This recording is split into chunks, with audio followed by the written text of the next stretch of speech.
تھا کہ آپ ماشاءاللہ بہت اچھا ہاؤس چلاتے ہیں، لیکن ہمیں فیصلہ کر لینا چاہیے کہ حکومتی بینچیں اور اپوزیشن کی بینچوں سے یہ ایک مسئلہ کھینچا تانی نظر آ رہی ہے۔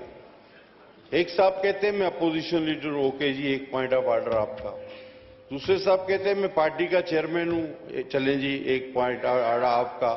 تیسرا کہتے ہیں جی میں ایکس اسپیکر ہوں، وہ کوئی بڑا ملک، چنگا ملک ہوں، ایک پوائنٹ۔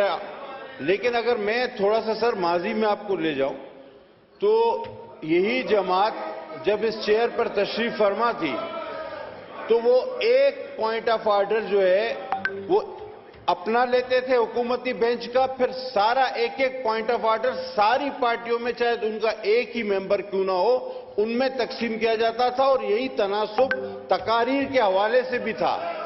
اور اس کے ساتھ ساتھ میں یہ کہہ سکوں سر، بات یہ ہے کہ ہماری جو شائستگی یا روایت پسندی ہے اس پارلیمان کی، اس کو اگر کمزوری کے طور پر لیا جائے گا تو میں علل اعلان کہتا ہوں، پہلے بھی ثابت کیا ہے، صرف بات نہیں کر رہا، پہلے بھی ثابت کیا ہے کہ یہاں کوئی مائی کا لال بات نہیں کر سکے گا۔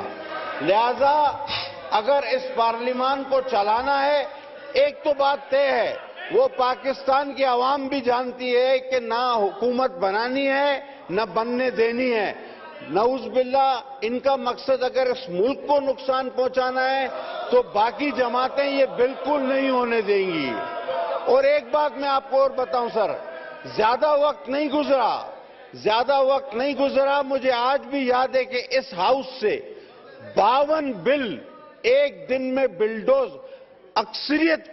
اقلیت نے بلڈوز کیا۔ اور ایک مزیدار واقعہ، شبلی فراز انفارمیشن منسٹر تھے، وہ ابھی اپنا بل پڑھے ہی نہیں تھے تو وہ ڈپٹی اسپیکر وہاں بیٹھا تھا، اس نے کہا پڑھا ہوا سمجھا جائے، پاس کیا ہوا سمجھا جائے۔ وہ منسٹر کہہ رہا تھا بھائی مجھے پڑھنے دو، تو بولا نہیں، پڑھا ہوا سمجھا جائے، پاس کیا ہوا سمجھا جائے۔ آج یہ قانون کی کتابیں لہرا رہے ہیں اور آرٹیکل پڑھا رہے ہیں آپ کو۔ میری آخری درخواست سر، میری آخری درخواست آپ سے ہے کہ کل چلے، احتجاج حق ہے آپ کا، آپ نعرے لگائیں، آپ کا حق ہے، لیکن یہ جھوکروں والی سڑکوں پہ بگل بانجے، یہ اپنا پروفیشن یہاں مت لے آؤ یار۔ ہمیں پتہ ہے آپ کا کام یہی ہے، یہ سیٹیاں بجانا، چھلانگے لگانا اور یہ بگل بجانا۔ اگر آپ کی روزی یہی ہے تو یہ کہیں اور جا کے اپنی روزی۔ Thank you. Nawabzada Mir Jamal Khan Raisani sahib, call attention.